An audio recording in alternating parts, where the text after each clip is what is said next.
Bangweulu, where the water meets the sky. The Bangweulu Wetlands are designated by the Ramsar Convention as one of the world's most important wetlands and an important bird area by BirdLife International. The reason for this is that these wetlands are home to more than 400 bird species. Clearly, the most vulnerable of these is the Shoebill, or Shoesnaufen, as our Swiss friends Freddie and Reggie call them, but they do host so many more. African Parks manages the 6,000 square kilometre area. They have been key in spearheading community programs to allow the possibly 60,000 or perhaps up to 90,000 people living in the local area to continue to use the wetlands as they always have, but in a more sustainable manner. Perhaps you have noticed by now, but Rod and I are bird nerds, so the drive to Shoebill Community Campsite was well worth it, but man alive, the road was a shocker. Something I read stated that just when you think you are lost, carry on. There are 6 campsites which are really very private and a bathroom wash-up area. It's a bit Spartan, but there was hot water and the camp managers assisted with firewood. There were many fires about due to the time of year. It's a bit spooky, but it makes for spectacular sunsets. We had booked a Makoro excursion for the 3rd day of our stay. The local bird guide, Webby, was really knowledgeable and also very interested to hear about our previous trip to the Luo Plains in Zambia. The Shoebill are closer relatives to pelicans than storks, and in fact their prehistoric ancestors are theropod dinosaurs, which includes the T-Rex.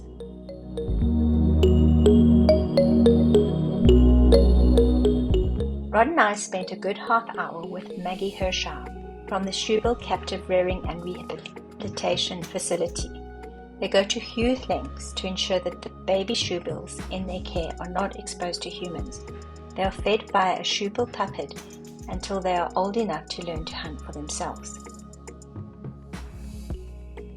She told us that Hope, the shoebill we had spotted, was found with most of her wing feathers missing and that she had been successfully returned to the wild. There is much more information available on the African Parks website. I have a link to it below. Thanks for watching all our adventures. We do hope you're enjoying. We invite anyone who hasn't to subscribe or just give us a thumbs up.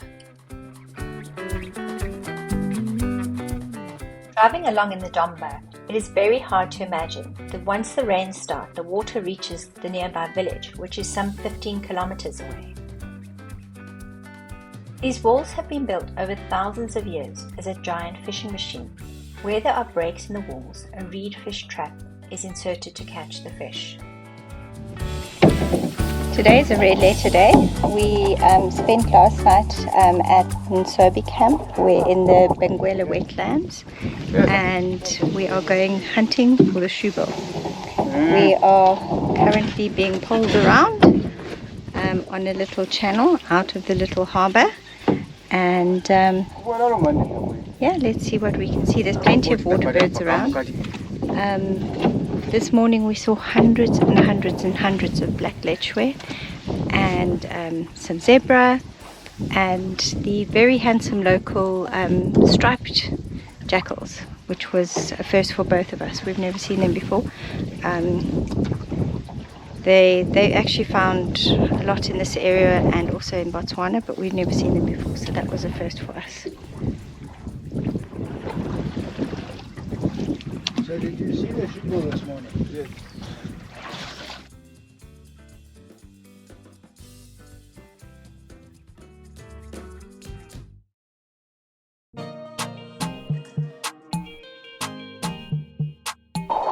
We can continue on our journey.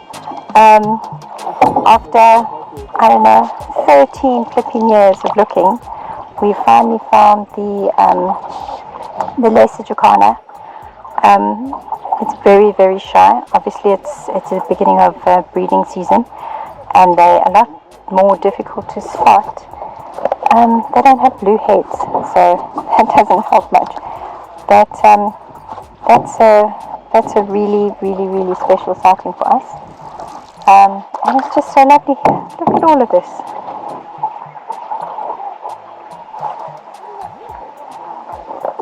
I think if you're birding of any sort of, any status, even a beginner birder is going to come along and find, I don't know, 20 new species. We've now seen 3 new species.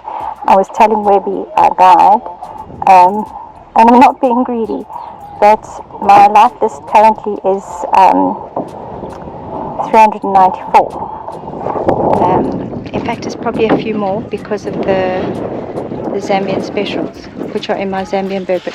That weaver there is a Kasanka weaver, but I very much doubt that we'll see it. So I'm not being greedy, but today might be the day. And if we see the shoebills, then one day I can go to heaven happy. Over there, we can see the shoebill standing up. He's moving around.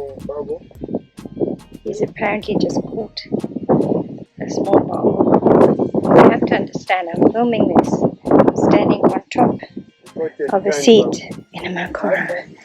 This is really, really, really a blessing, and I'm really privileged that we were able to come and see this.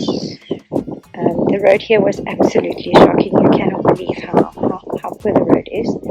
It's the last couple of days of winter of 2023, so they're still in the dry season, and there we can see him walking away. Isn't that just amazing? If he flies, I'll die. Alright, this is Peter. Hi, say hi, Peter. Webby, say hi. Give me a thumbs up. Darling, did you get lots of pictures? Yes, absolutely. Okay, are we having a great time? We are, absolutely. Now on the road, we've passed the first gate. There are 3 gates. We've passed the first one, and this is the part of the road that hasn't been graded yet.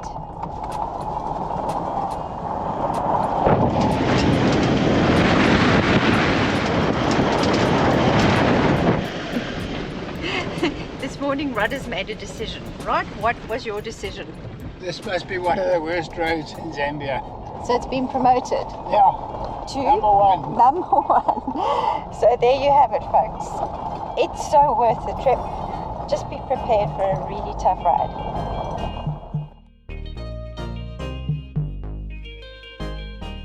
We really enjoyed our time at Bangweulu, and I would encourage all keen birders to make the journey.